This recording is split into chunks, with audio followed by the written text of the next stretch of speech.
Okay, YouTubers. So to start off by talking about ancient Egypt, let's first and foremost talk about the different periods that coexisted in the ancient empire in general, okay? So first and foremost, Egypt was formed from essentially two different periods, right? It had two different periods. The first period was known as the Old Kingdom period, when the actual country of Egypt united into one whole country and actually became the country that we know of it today. Now, before we even continue, it's also good to note, first and foremost, like I said in my last video, in reference to Kush, when it was mentioned. First and foremost, Egypt was not even known as Egypt. That was a name given by the Greeks. The Greeks called it Egypt. All right. They called their country, the ancient Egyptians, they called their country Kemet, okay, which meant black land. Now, people like to say it referred to like the black silt, of the Nile, which essentially made the Nile fertile. It also referred to it could also refer to like their skin color because the people were dark, okay, and also essentially they just called the country Kemet. That was the name of the country. Okay, so that's something that we need to get out of the picture as well. Okay, and it's also good to note that first and foremost, Nubia and Egypt actually were essentially intertwined at one point as well. They were very close, and it wasn't until later on a man named King Menes, or as most people will refer to him today as King Narmer, right? King Narmer. He was the one that essentially united northern and lower Egypt. Okay? And now you have to be careful when you say northern and lower Egypt, because at that time the Egyptians used north and south in reference to where the Nile flowed, because the Nile was their lifeline. It was like their bloodline. They relied on it because they basically lived in the desert. If it wasn't for the Nile, then they would have been dead. Okay, so the Nile was very, very important to them. Okay, so in reference to that, their north was essentially southern Egypt. Okay, it's kind of weird and tricky, but the reason why is, like I just told you, the Nile flows downward into the Mediterranean, and that's how their north and south went. Okay, so their north would be technically southern Egypt today, and their south will technically be northern Egypt, where the Nile Delta is. Okay, and King Narmer was the one who united this entire kingdom into one whole kingdom. Okay, there were two kingdoms at first, right? Southern Egypt and northern Egypt, and they were united under King Narmer, or Menes. Now, during this period was the time where Egyptian culture flourished a lot. All right, it was very distinct. There was a lot of religion, a lot of art. Their language flourished, their customs flourished, and the first two ruling dynasties of this area that unified Egypt essentially set the stage for the Old Kingdom period. And the Old Kingdom lasted from about 2700 to about 2200 BC. And this was around the time where you noticed that the huge pyramids were being created. Notably, the third pyramid of King Djoser and the fourth dynasty pyramid. Okay, the fourth dynasty pyramid, you'll know it very well. They're known as the Giza pyramids. Okay, the huge pyramids. Okay, and then after the first intermediate period, the intermediate periods are known as the times where Egypt, for whatever reason, broke up into civil war and then broke up into petty states within the country, with countless pharaohs claiming to be the legitimate pharaoh. Okay, basically there was a civil war, the country fractured. That's why they called them first intermediate periods. Okay, and they're called first intermediate periods because, and this is the reason why you have your different eras, like Old Kingdom, Middle Kingdom, because there was always somebody who came and united the kingdom again, and you had different periods. Okay, so that when the first intermediate period came, the stronger the Nile floods and the stabilization of the government essentially meant that the pharaoh would have power. However, if this wasn't going well, if anything bad would happen, the pharaoh would lose his power, because the pharaoh was perceived to be almost like a god king, and if he the Nile wasn't under control, then people would not perceive him to be, okay, so he really is not that powerful. Okay, and so like this essentially led to like the Middle Kingdom. Okay, the Middle Kingdom started around 2040 BC, right? And essentially it was united by Amenhotep, the Amenat the third. Okay, so the Middle Kingdom of Egypt essentially saw like the unification of the people under a man named Amenhotep. Okay, now I'm not gonna lie, when you look at pictures about Amenhotep, you can tell he's pretty black. Okay, they know that Amenhotep is essentially a very dark skinned man. Okay, and not to mention, when you look up statues of him, he pretty much has a black face. He has a black nose and everything. Okay, and guess what? He's from the south of Egypt, right? He's from like Wawat. Wawat was like right by the border of Egypt. Okay, so you already know he was black, because guess what? Around the border of Egypt, that's predominantly where like the large concentration of Nubians were. Okay, so like it's really funny when you see people make documentaries talking about the Nubian pharaohs or the black pharaohs. Like, what do you mean by black pharaohs? They were all black. So I don't see what's the point in saying that. Okay, so Amenhotep was essentially the 9th pharaoh of the 18th dynasty. Okay, the 18th dynasty is the one that established the rule over Egypt, right? Okay, and then essentially after the second after the second Middle Kingdom, the Egyptian kingdom, the second Middle Kingdom, what else you see next is the second intermediate period. Now this second period of disunity heralded the arrival of the first foreign ruling dynasty in Egypt. Okay, so these people are known as the Hyksos. The Hyksos essentially used the second intermediate period with the whole strife and all that to invade Egypt and conquer it. Okay, now first and foremost, these Semitic people, Semitic mean like essentially you can refer to it as kind of like the Middle East, kind of Arabia, kind of Mesopotamia. So we're talking about Syria, Iraq, the Levant region, kind of southern Anatolia, and also Iran as well.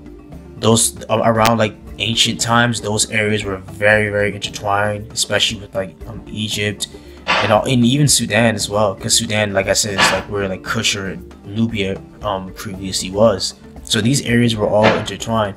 But around Arabia, you know what I'm saying, around that area, around Mesopotamia, like they had Semitic people.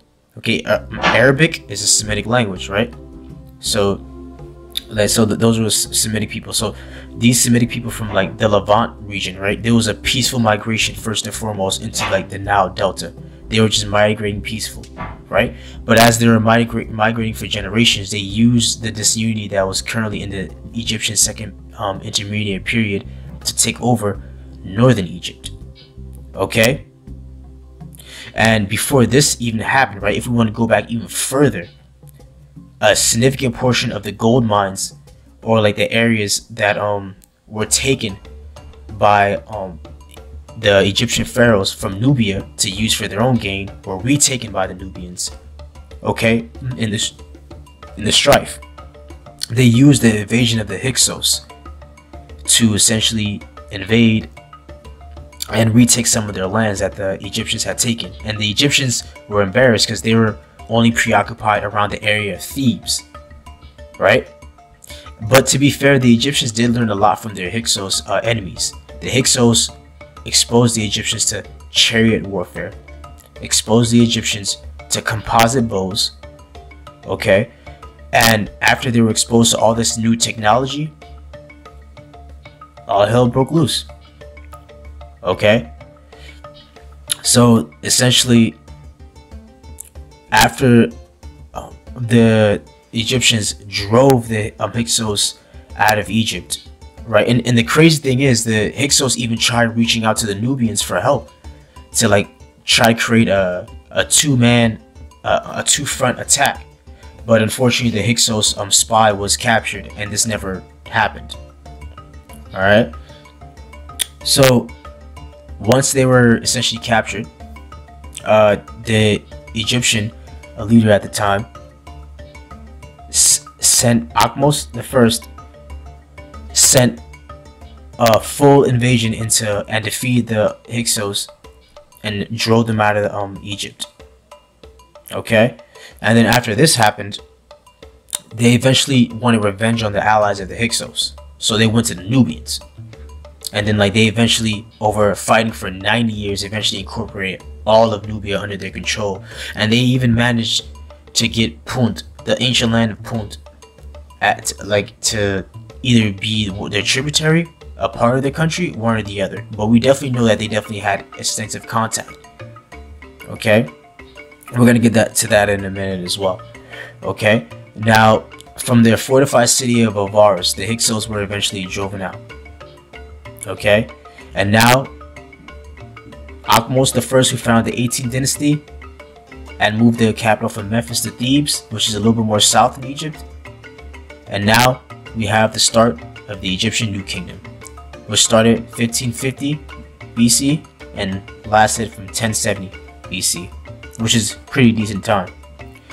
Okay, so now we're talking about Egypt becoming an international power. An international power that expanded its borders down to Nubia and into the Levant region, capturing Israel and Judah, present-day Israel and Judah, incorporating all that territory into their land. And then they even made it as far as to Syria. Okay, but then after that,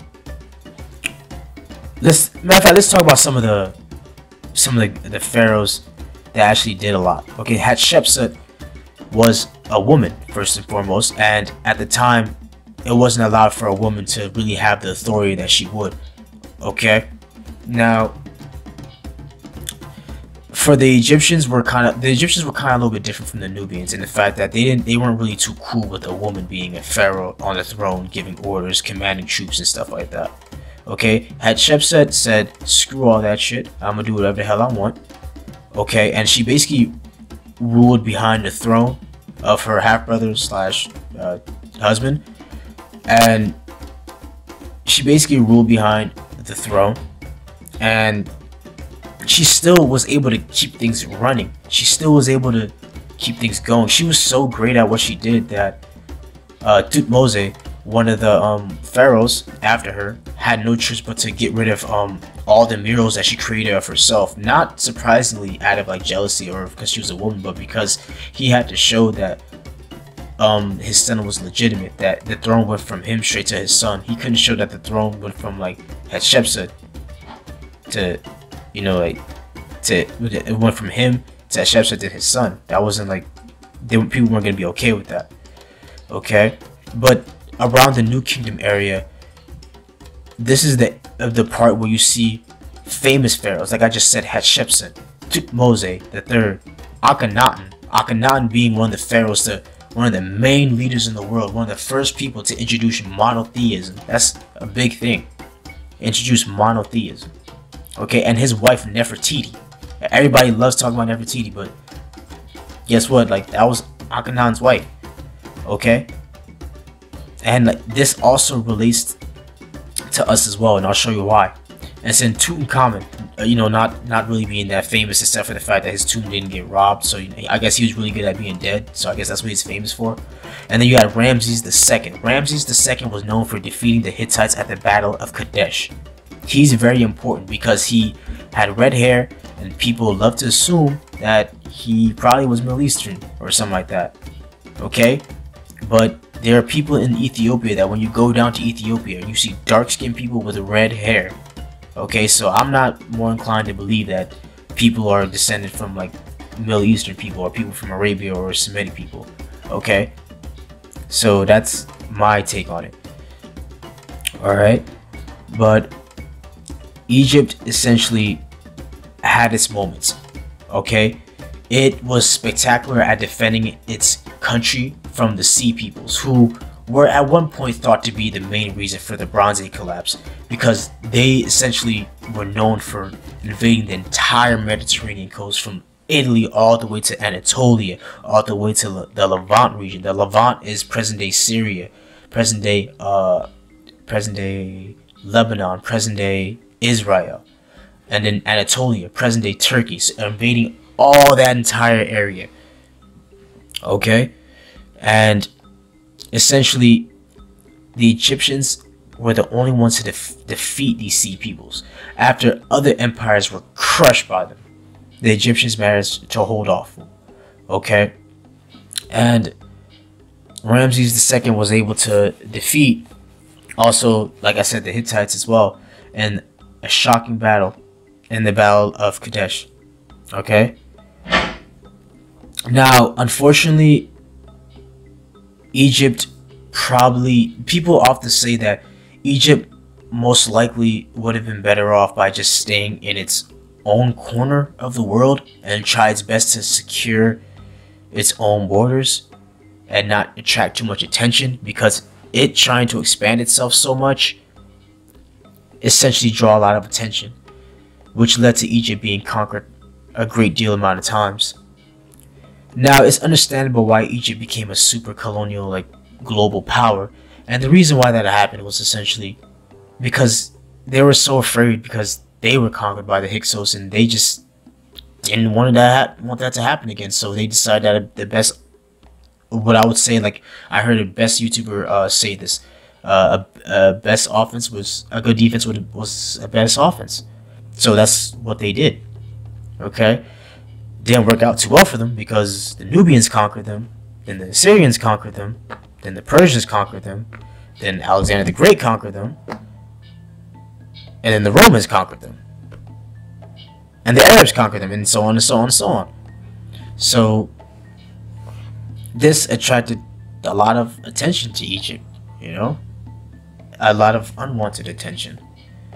Okay, but at the end of the day, though, we got a lot of things from Egypt, from math, you know, from just astronomy. A lot of things that people don't realize that we got from Egypt. Okay, and with that said, let's talk a little bit about how the Egyptians looked. Okay, and